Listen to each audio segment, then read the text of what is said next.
Well, a very warm welcome to this 27th Darwin College lecture series.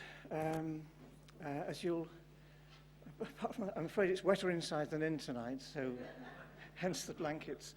For some reason, the Lady Mitchell Hall is leaking. As you'll be aware, the theme this year is life. And as usual, we've got speakers from 8 very different disciplines giving their perspective on the idea of life and its limits and its boundaries.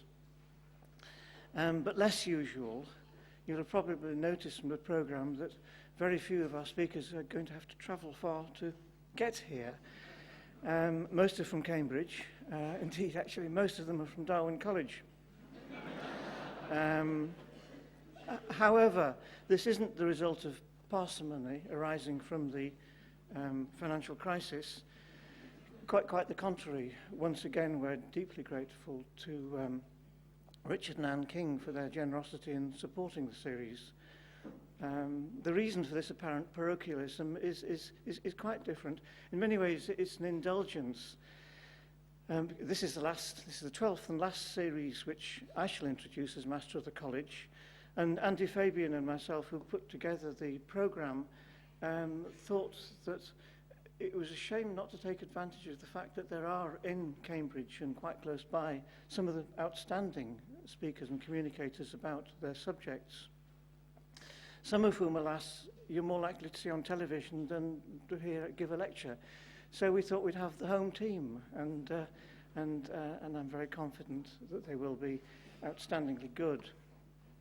Now, it's appropriate for a Darwin College lecture series to start a series on life with an exploration of life's evolution. And tonight we've got Michael Akam, and the title of his speech his talk is From Genomes to the Diversity of Life. Michael is the Professor of Zoology, and he was previously Director of the Museum of Zoology here in Cambridge. He was trained in Cambridge and in Oxford. And his research has been concerned with shedding light on the genetic mechanisms that control animal development. He started with nematode worms and fruit flies, and he's moved on to the genetic controls of arthropods, which to most of us are the wiggly things that have segmented bodies and jointed legs. And currently he's focusing on centipedes. Michael's path-breaking research has been honoured in many ways, most recently with a medal from the Linnaean Society. It's a great pleasure to introduce Michael to talk about From Genomes to the Diversity of Life.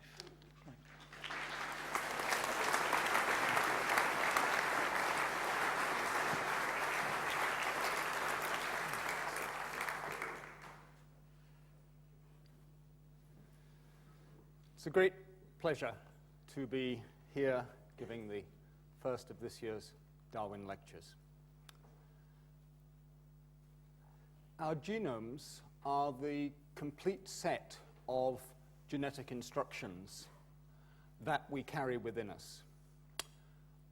For each of us, there is a single large DNA molecule packaged into each of our chromosomes.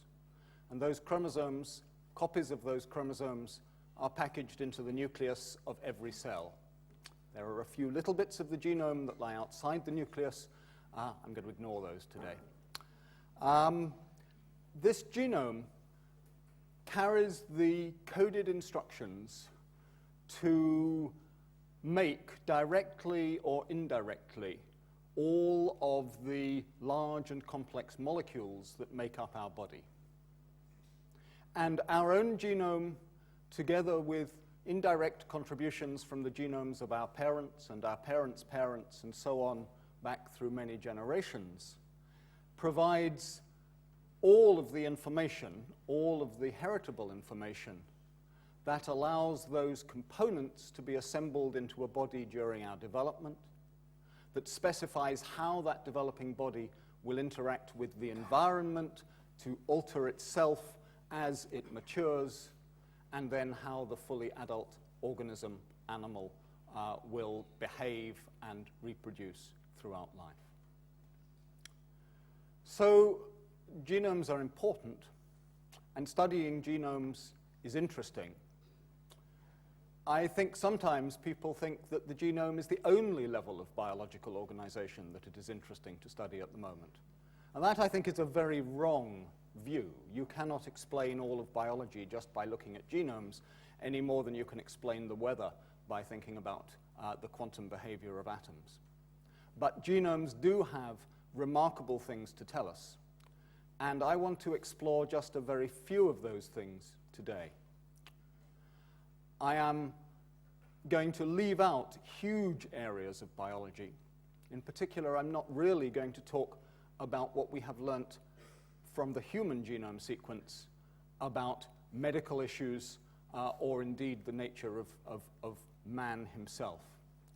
I do think, though, that if I were starting science again, I would probably become a genetic archaeologist and try and use that combination of history and function that is written in the genome to understand how the diversity of man has become as he is today. I think that is a fascinating subject. But I'm a zoologist. I know more about obscure animals, and I'm going to start with that area of biology. And I apologize to all those here who want me to talk about plants or indeed the diversity of bacteria and viruses. It's all terribly interesting, but I don't know very much about it, and I'm going to say almost nothing about it. In fact, I'm going to talk about almost nothing but the genomes of that group of organisms that have cells with nuclei, the eukaryotes. It's still quite a good amount of diversity, as I hope to show you. The history of genome sequencing has been an extraordinary success story over the last 25 years. In 1979, as a newly finished PhD student, I was privileged to spend a few months at the Laboratory of Molecular Biology, where Fred Sanger had demonstrated rapid techniques, relatively rapid techniques, for sequencing DNA just a few years previously. And I was part of a group of 5 or 6 of us, who worked for a couple of years to sequence the genome of the tobacco mosaic virus. It's about 6,000 bases long. We were very proud of completely sequencing that genome. The largest genome sequencing center today, the BGI in Shenzhen in China, can produce 5 terabases of raw sequence data a day. That is 1,000 times as much DNA as is written in the human genome. In fact, you're probably very familiar with Moore's law, which indicates how the power of computer processing has advanced in recent years. Well, the white line at the top of that curve is how much DNA sequencing would be improving if it was improving as fast as computers. And the actual line is the blue line, plotted from 2001 to 2011. And what you can see is that something dramatic happened in 2008, when what's called next-generation sequencing dramatically dropped the cost of reading DNA sequences. This is a technology that allows sequences to be produced in an automated, highly parallel way that really completely changed perspectives on what one could think of doing with sequencing. In fact, it is probably true to say now that the simple raw cost of sequencing DNA is not going to be rate limiting for any biological project. Virtually any organism that we are interested in, we can sequence the genome. Assembling that genome, taking the tiny fragments that come out of the sequencing machines and turning them into an organized array of bases, A, G, C, T, and so on, is still challenging. And reading the information that is encoded in those genomes is intensely challenging. But the basic raw cost of reading genomes has now dropped to the point where we are told that next year we should be, no, this year, 2012, we should be able to read a human genome for about $1,000 in about 2 hours. It's a complete revolution, really, in biology. I want to talk about the impact of all of that genome sequence in a number of areas. And the first one I want to talk about is its impact on our understanding of the pattern of evolution, particularly of the animals. From Darwin's very first sketches of trees of relatedness of animals, it didn't take very long before biologists were beginning to draw really rather complicated trees depicting how all of the organisms that we are familiar with might be related. Ernst Haeckel drew this really rather splendid tree, and like most of the biological trees that were produced in the last century, up until the later part of the last century, it combined a mixture of real insight and speculation and prejudice. For example, man is right at the top of the tree, and by and large, as you go up the tree, things become more complex. And you may not be able to see it, but near the bottom of the tree, that bottom right-hand twig is something called infusoria, the single-celled organisms that appear in ponds and swim around in the water. As you will see, our perspective on the diversity of life has changed quite a lot. It was in 1988 that the first major paper purporting to tell us the relationships of the animals, the phylogeny of the animal kingdom, was published as a high-profile paper in Science. I remember it coming out. I remember being very excited by it. This paper was based on the sequence of one gene that is present in all eukaryotes. It's the gene for ribosomal RNA, about 2,000 bases of that coded sequence. And because of developments in sequencing techniques, it had been possible to read the sequence of that gene in a relatively large number of different species, 22 classes in 10 of the different major groups of animals. The sequence is not only a coded set of instructions, but it is also a record of history. There are many changes that happen to the genome, changes of single bases from a C base to a T base, for example, which may have relatively little significance, but which just represent noise in the process of copying DNA. And changes like that accumulate over time and are rather powerful for recording the history of genomes. And if genomes share many of those changes, they presumably come from closely related organisms. And then there are more complex changes, and I'll show you examples of other changes where the order of genes change, for example, which also record history. So molecular sequences provide us with a way of looking at the history of life. What is most striking about this paper is that almost all of the major conclusions that were published would now be regarded as wrong. The classical eumetazoa, that means the animals, are divided into two groups. Cnidarians, the sea anemones and so on, arose from a protist, one of these single-celled organisms, protist ancestry different from the second group, the bilateria. A new and radical conclusion, completely wrong. And actually everything else in that abstract is probably not correct. So this was an approach to biology that had its teething problems. But actually, in the 20, 25 years since then, our ability to understand the processes that generate those historical changes and then to infer from the pattern of those changes across many different animals the relationships of the animals has improved enormously. And although I am sure that there are things, in fact I know that there are things on this slide that are wrong, and this was one of the more recent publications. This is now based not on a single gene, but on the sequences of a large fraction of the genes, or a significant fraction of the genes in whole genomes.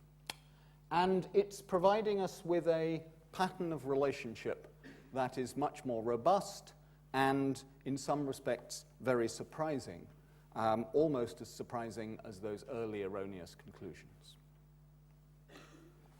The first thing I would just like to mention on this is our place in the tree of life. We are not in this wonderful diagram produced by Giselle Walker, who was a fellow of Darwin particularly interested in the infusoria, in the protists. We are not at the top of the tree. Turns out that the real diversity of life lies among those infusoria. The different lineages of single-celled nucleated organisms have been evolving for perhaps 2,000 million years, and they are extraordinarily diverse. And if you look down in the bottom left-hand corner of that slide, you will see that all the animals are represented by a fly and a starfish. They are but one twig in this bush of life. And that really, the relationship of these different single-celled forms and the multicellular forms that came from them is something that has only become clear since we've been able to sequence genomes of many of these organisms.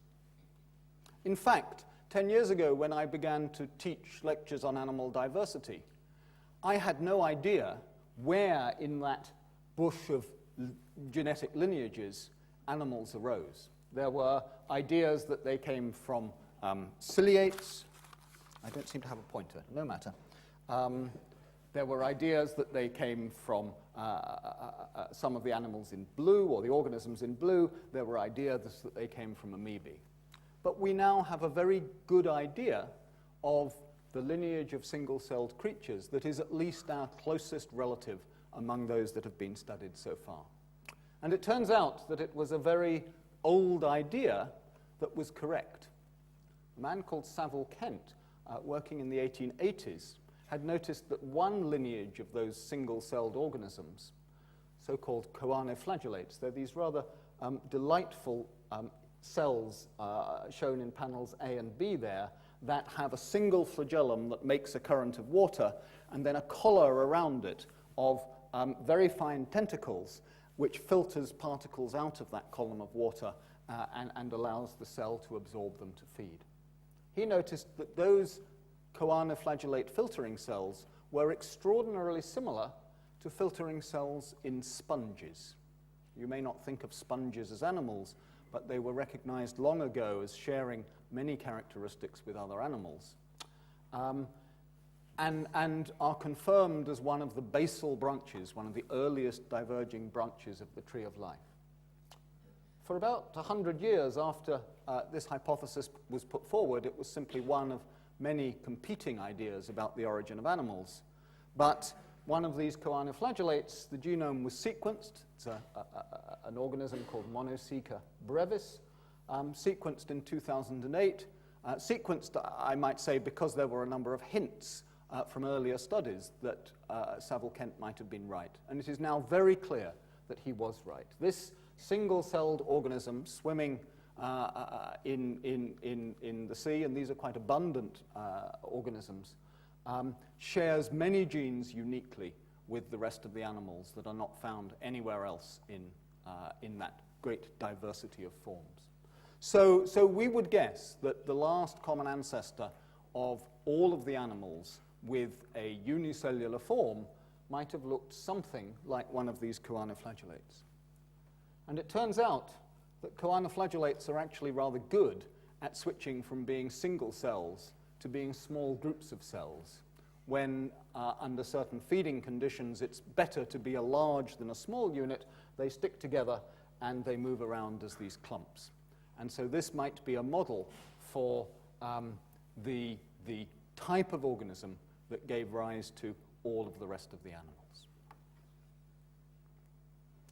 For obvious reasons, the genome of these choanoflagellates has become a very interesting place to look for the origins of what allowed us to become animals.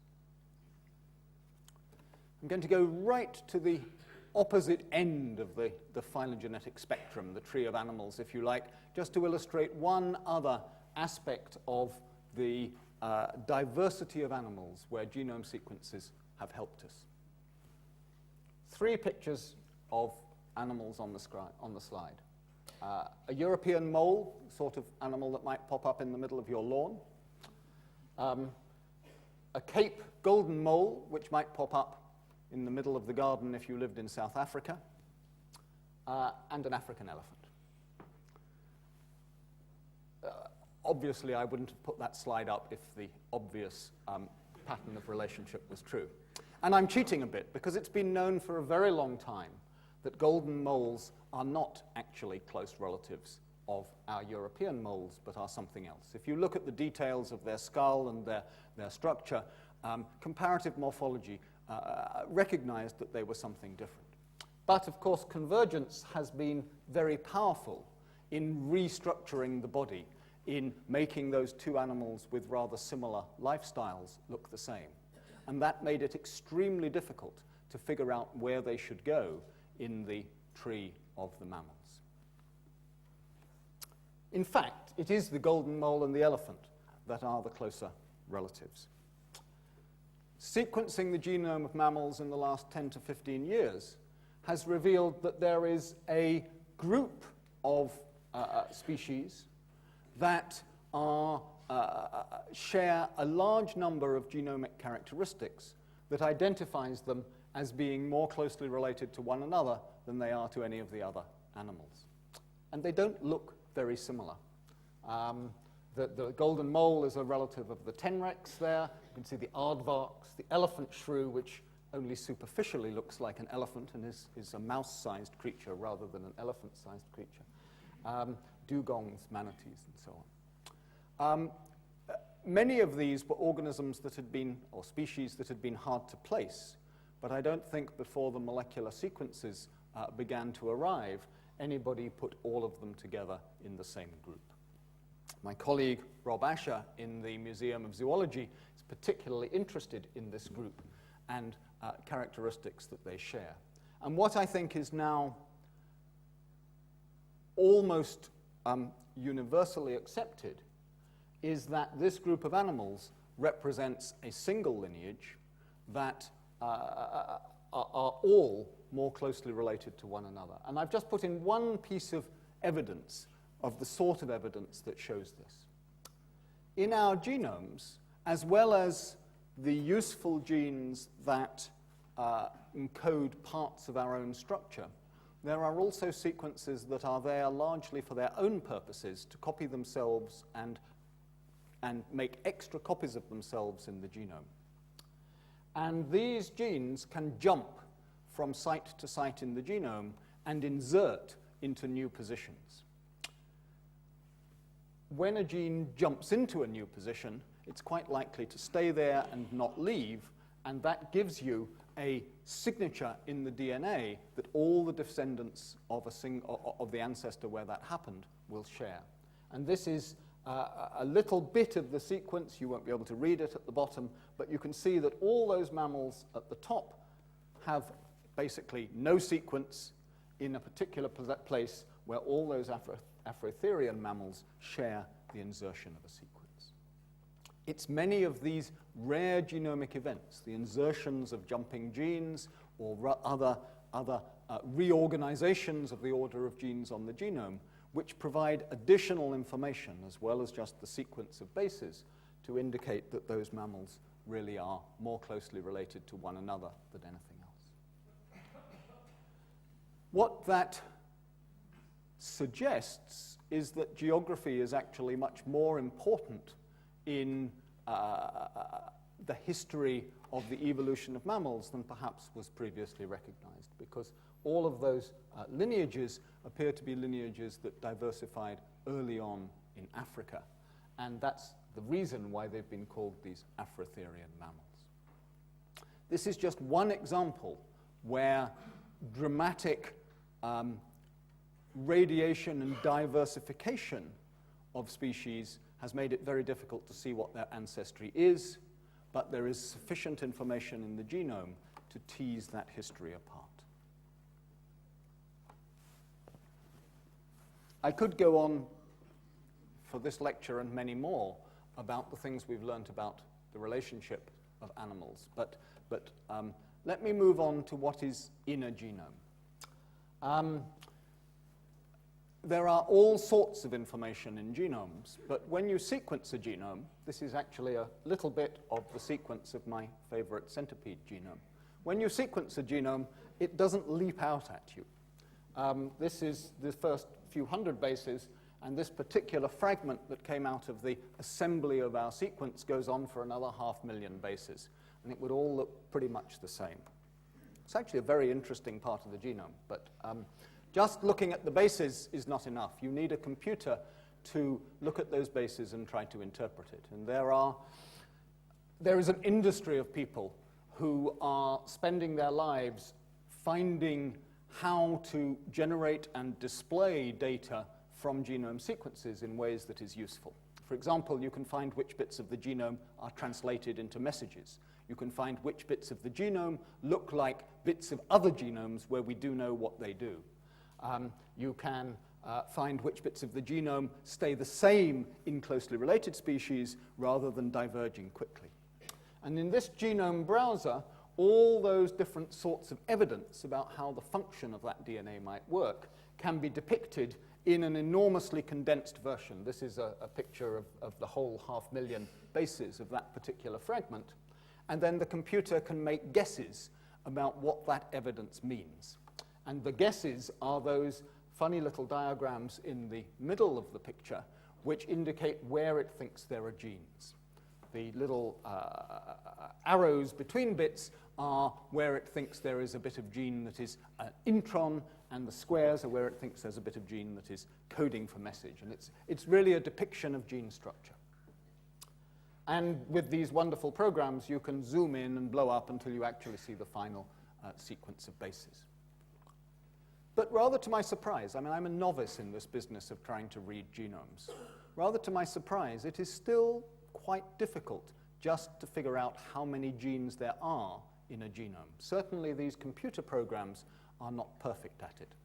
It's quite easy to find bits of genes that code proteins. We know the translation code from DNA to a protein, and therefore you can say, this bit of the genome makes a component of hair, or this bit of genome makes a component of muscle, the myosin protein. But for proteins that are not so well understood or so well conserved, or where the gene is complicated, guessing how many genes there are is still challenging. So in fact, our understanding of what genes are in genomes is still not terribly good.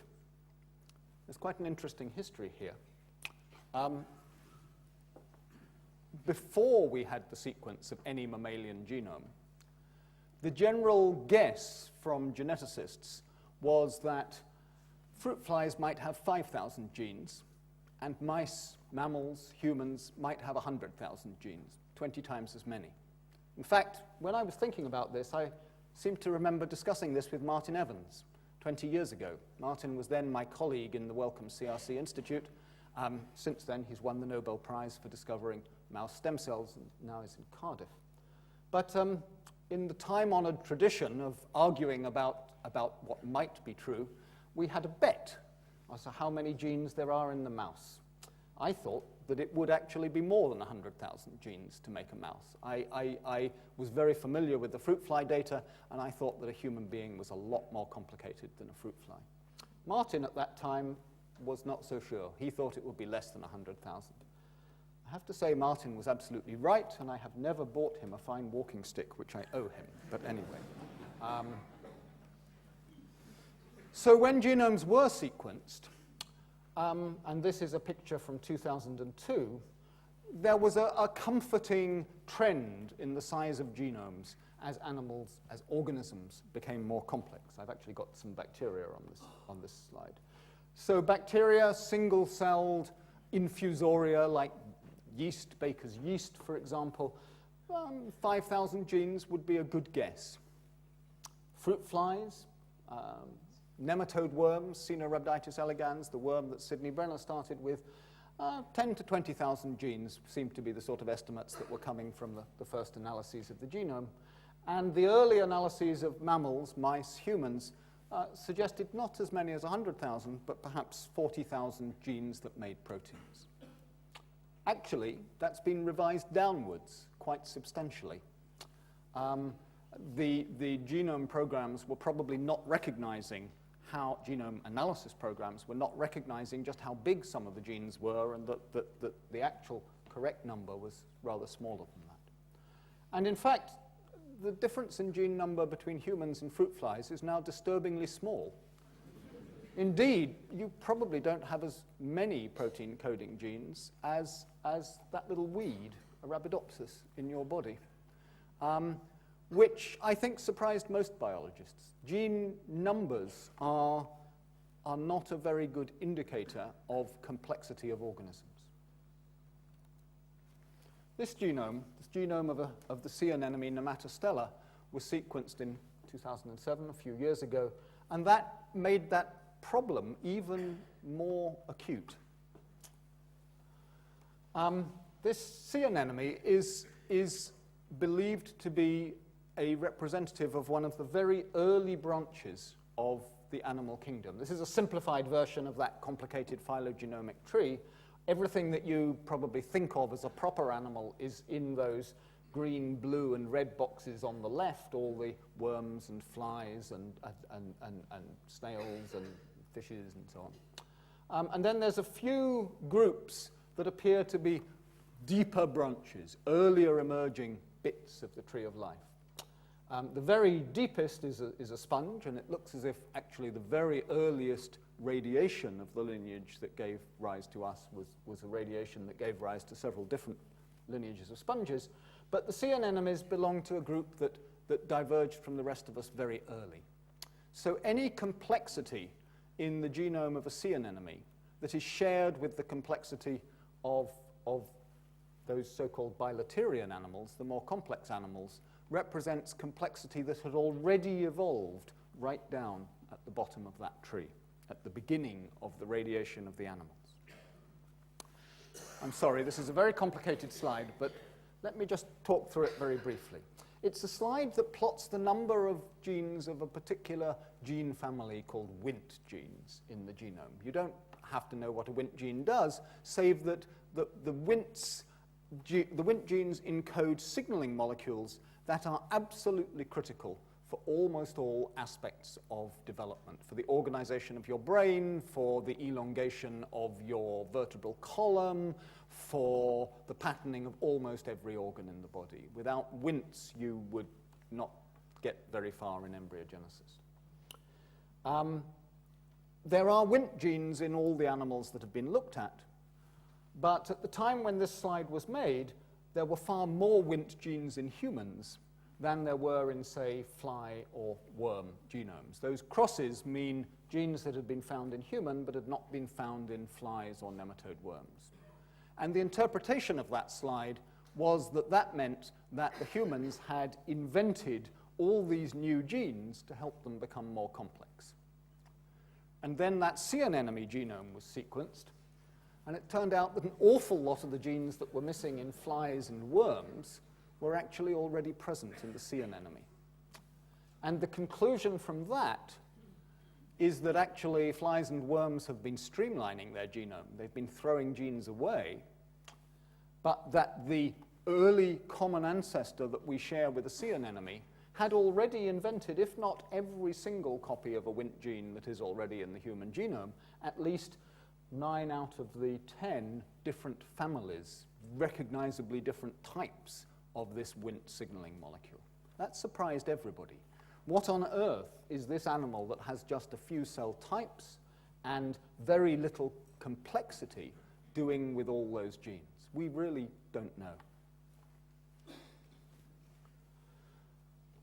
Another story of complexity, slightly different, but I think I might just have time to tell it. This is the picture of a fossil, Pikaea, which is a representative of our own lineage, the chordate lineage, that flourished in the Cambrian oceans. And the Cambrian is the geological period when animal fossils first appear. And the prettier picture is a reconstruction of what that creature may have looked like 600 or so million years ago. Luckily, for geneticists, creatures remarkably similar to this are still alive today. There's an animal called Amphioxus that sits in the sands in Florida most of its life, sucking particles out of the water, 5 centimeters or so long, which looks remarkably similar to that Cambrian animal. It's not a vertebrate, it has no vertebral column, but it has many of the features that we recognize as characteristic of vertebrates. And for that reason, zoologists in the 19th century thought that this was a relative of ours, and they called it a chordate, cephalochordate, and we are vertebrate chordates. When that genome was sequenced, it did indeed turn out to be one of our closer relatives among the animals. So this little tree shows you Amphioxus and a representative of the vertebrates, Charles Goodrich, who was an Oxford zoologist. But it's a little disturbing because actually the genome sequences suggest that the closer relative of Charles Goodrich is not Amphioxus, but a sea squirt. Sea squirts were sequenced in 2002. They too had been recognized by 19th century biologists as probably related to our own lineage, not because of any characteristic of the adult. The adult is basically just a sac that sits. If you go down to Plymouth Marine Station on the jetties there, you can feel them as sort of nasty jelly growing on the pilings that support the jetty. So the adult doesn't betray very much of its ancestry, but turns out that these creatures have a larval form that is much, much more like vertebrates, something quite extraordinarily like a tadpole, and that had made them interesting. But because of the enormous difference between the adults of the sea squirts and the vertebrates, it had been generally assumed that they were a fairly distant relative of the vertebrates. Alas, the genomes, after some controversy in interpretation, are now suggesting very strongly that actually the tunicates the sea squirts are our closer relatives. And in fact, that they must have lost many of the characteristics that we share with that Cambrian vertebrate-like Amphioxus. And this tree has now got plotted onto it representatives of a family of genes that I've spent a lot of my career working with, so-called homeobox genes, which are important developmental control genes. They're genes that tell cells what type of cell they should be, and they tell animals they tell cells where they should be in the body. They're the sort of genes we expect to be crucial for building bodies. And what the genome of the sea squirt told us was that sea squirts have actually thrown away a lot of those genes that they inherited from the last common ancestor. There's just many genes that we can infer by comparing Amphioxus and humans and sea anemones must have been present in the common ancestor that have simply been thrown away as the animal became much more simple. So genomes become more complex, but they become more simple as well.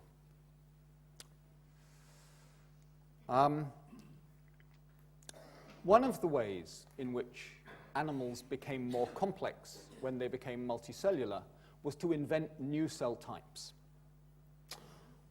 Single-celled animals, it's not that they're simple, they are quite extraordinarily, single-celled organisms. They are quite extraordinarily complex cells, but individual cells do everything. And one of the important things about becoming a complex organism is that you specialize. You have nerves, you have blood, you have muscle. I just want to say a few words about a recent study of how the diversity of cell types might have arisen that has been informed by genome studies. It concerns this particular animal. It's a worm.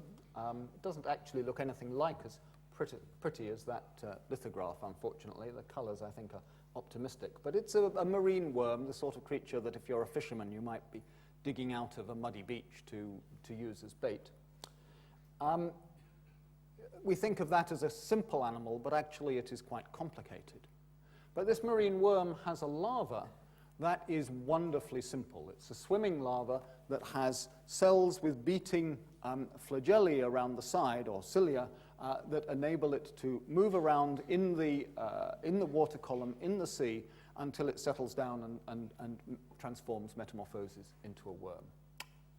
And that larva has become a model for trying to understand the origin of cell types, partly because it is so simple. And the nervous system that enables that animal to swim is pretty much as simple as a nervous system can be. This is a picture, a section through that larva. You can see the ciliated cells around the outside. You can see one nerve that connects up all the swimming cells, and you can see just a couple of neurons, 4, 5 neurons in the middle. That's all it has by way of a nervous system at that stage in development. It will become much more complex. But it's enough to behave, to show the first signs of complexity, except that I don't seem to... there it is. So this is a picture of a plate full of those larvae in, if not the dark, at least with uniform lighting. And I'm going to play the movie, and the light will turn on when it blinks. I think I'm going to play the movie. Yes, there we go. They're swimming around doing nothing, and then there's a blink about now, and the light has been turned on, and that very, very simple nervous system is quite good at changing their behavior. How does that work? Turns out that it is a beautiful model for the origin of diversity among cell types. Detlef Arendt and his colleagues at Heidelberg have shown that that whole system depends on an eye that is made up of 2 cells, one photoreceptor that actually senses the light, and one shading pigment cell that makes that photoreceptor directionally sensitive. And then those photoreceptors directly interact with the ciliated swimming cells, and they change the beat of the cells such that, depending on where the light is, the animal will actually spirally move towards it. It's a pattern of behavior that is seen in many of these small marine larvae. It's also seen in many of the single-celled organisms that also swim and move towards light. And he's been very interested in finding what genes specify this diversity of cells, because he's proposed a really rather nice hypothesis for how that diversity arose. And it's basically a hypothesis that all our different cell types arose by a division of labor from initially much more complex cells, perhaps not the way we normally think of evolution.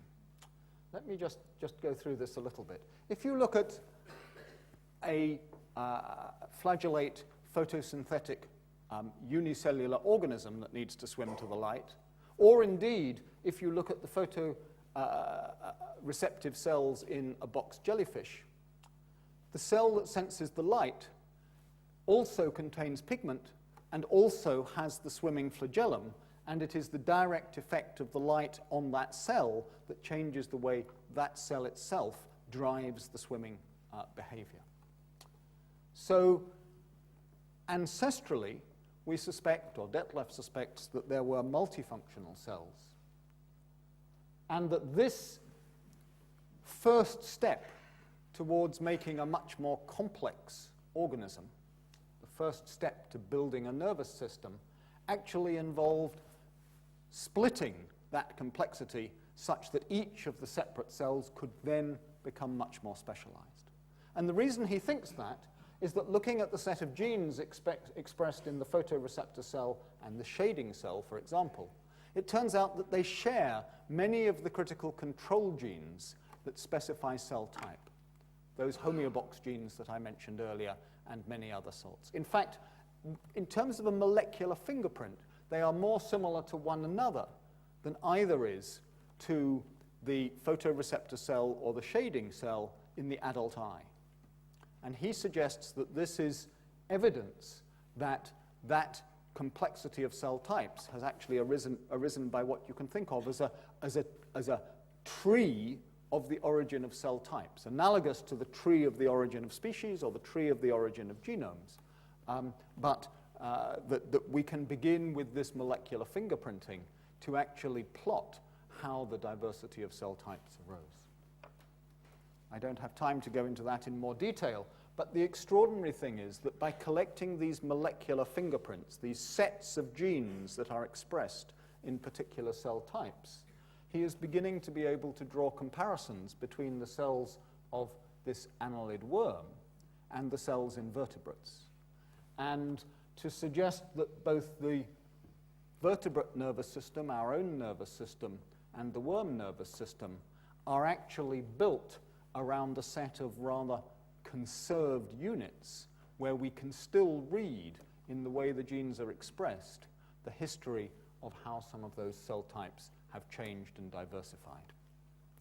I think this is very exciting. It's still quite speculative. There are some people who don't believe it, but I think that this idea of understanding how the complexity of cells in our body have arisen is a very interesting new way that we can use molecular signals.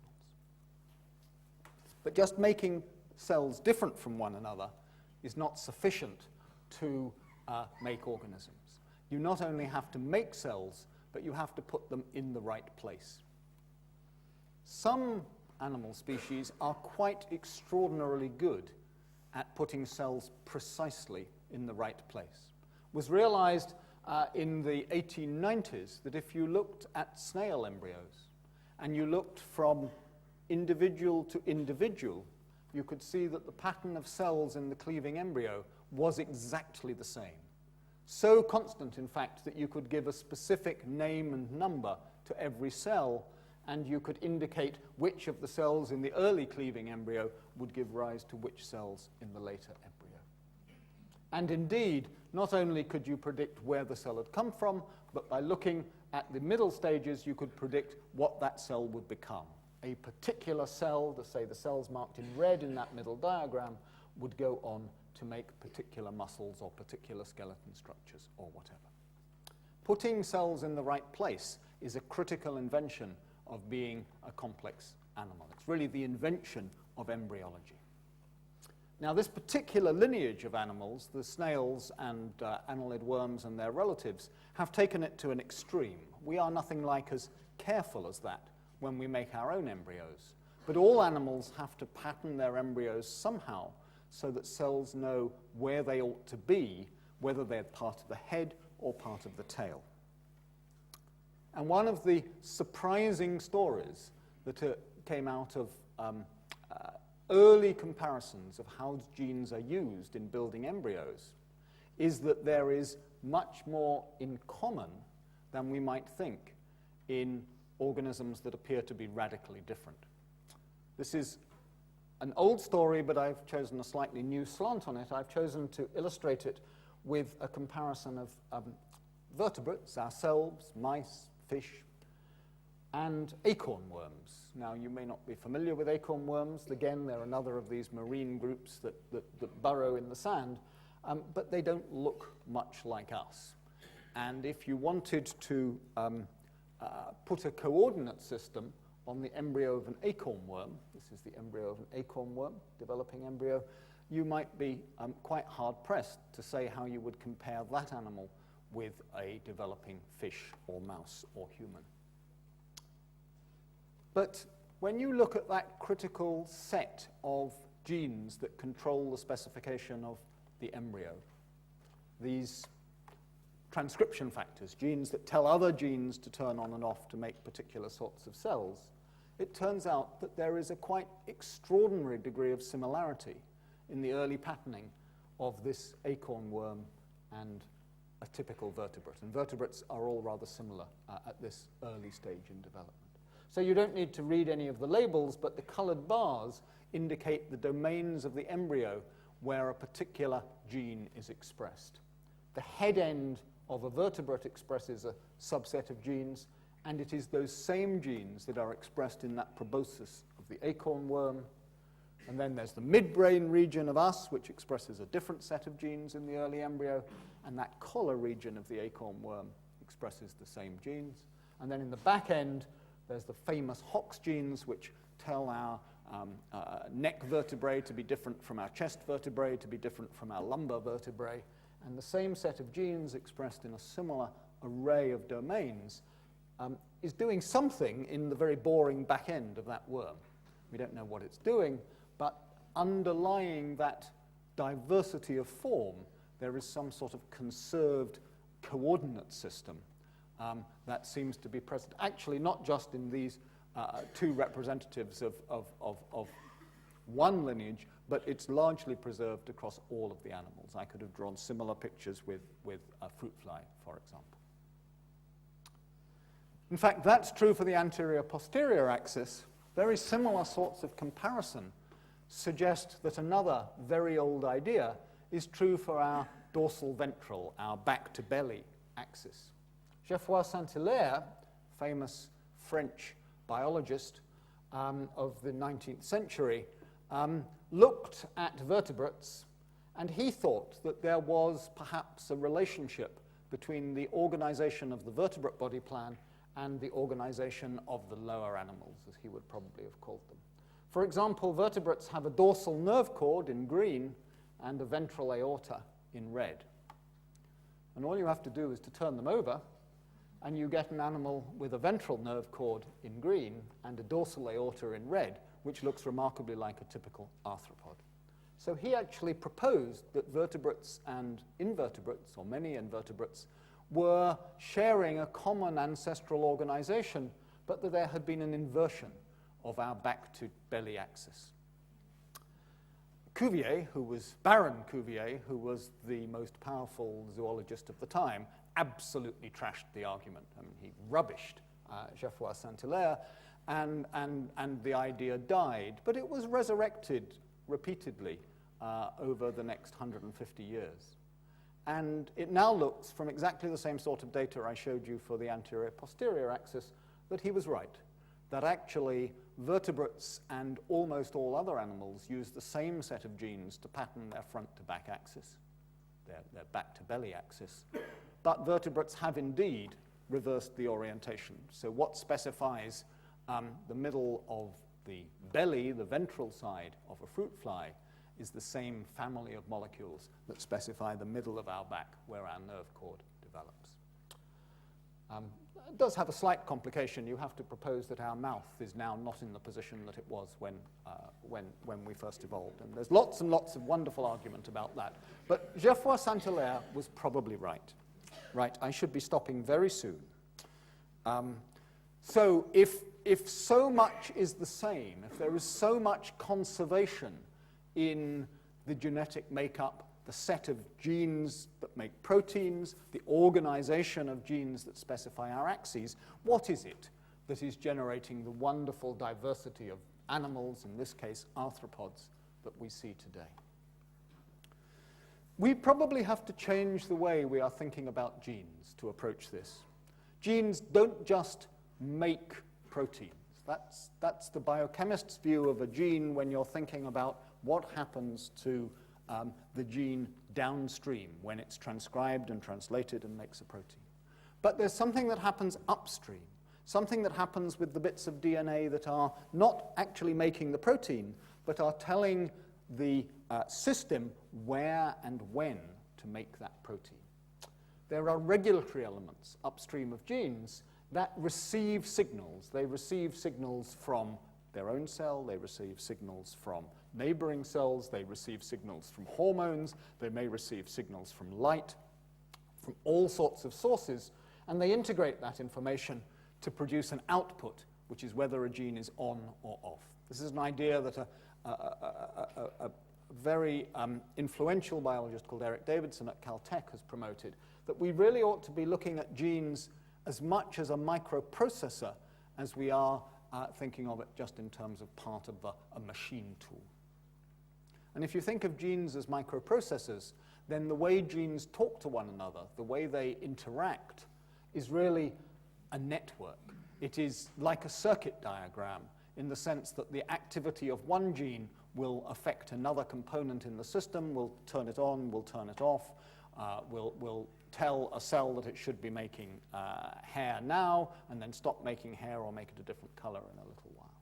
And it is these rather essential but complex interactions between genes that are critical for generating diversity. In fact, it is that question of how the interactions between genes change to generate diversity that is the focus of a network of labs, of which my lab is one, studying many of the animals I've talked about and more, and trying to understand whether we can read in genomes the set of interactions between genes that control the network. And the problem is we don't know the code yet. We cannot simply take a computer and say, tell me which genes this particular protein will control. There are techniques that are beginning to figure that out. In fact, this bottom diagram comes from the work of Eileen Furlong's lab, where she is trying to find all the sites in the genome where the controlling protein made by one particular gene is able to interact and bind and do something. But computers cannot do that yet. They are not very good at reading that code. So it's a real challenge for the genome biologists to understand not just what the building blocks are that genomes encode, but what the logic is that genomes encode. My own particular interest is segmentation, is making bodies in repeated units. That's why I'm interested in centipedes. They're very good at making segments. And segmentation is something that is seen in many different animal groups, some of the most successful, and I'm interested in knowing whether it evolved once or at the beginning of animal history or independently several times, whether similar machinery is used, and indeed how, when you have an ancestral machinery that was good at making segments rather slowly, as in the centipede, it evolved to make a fruit fly that can grow from embryo to adult before the banana has dried up. And I'm not going to spend time talking about what we're doing with flies. We understand a great deal about gene networks in flies, not enough, but a great deal. I spent 20 years of my career looking at some of these gene networks. What we'd love to do is to understand how those gene networks have been made different to build segments in this most beautiful embryo. I was told many years ago that developmental biologists start out by looking at their animal and saying, I'm going to understand this. And as they come close to the end of their career, they look at their embryos and they say, aren't they wonderful?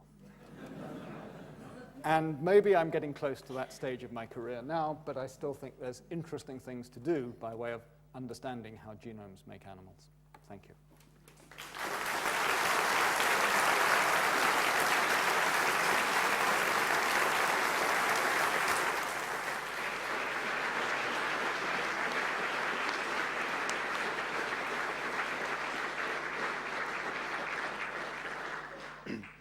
Well, in my experience, children have a rather embarrassing way of commenting on how peculiar their relatives are.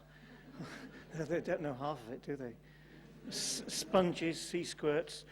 And this weekend, when I splodge out into the garden to do a bit of gardening, I really ought to treat the weeds with a bit more respect for the fact they've got more genes than me, and that the wretched snails are much better organized than I am.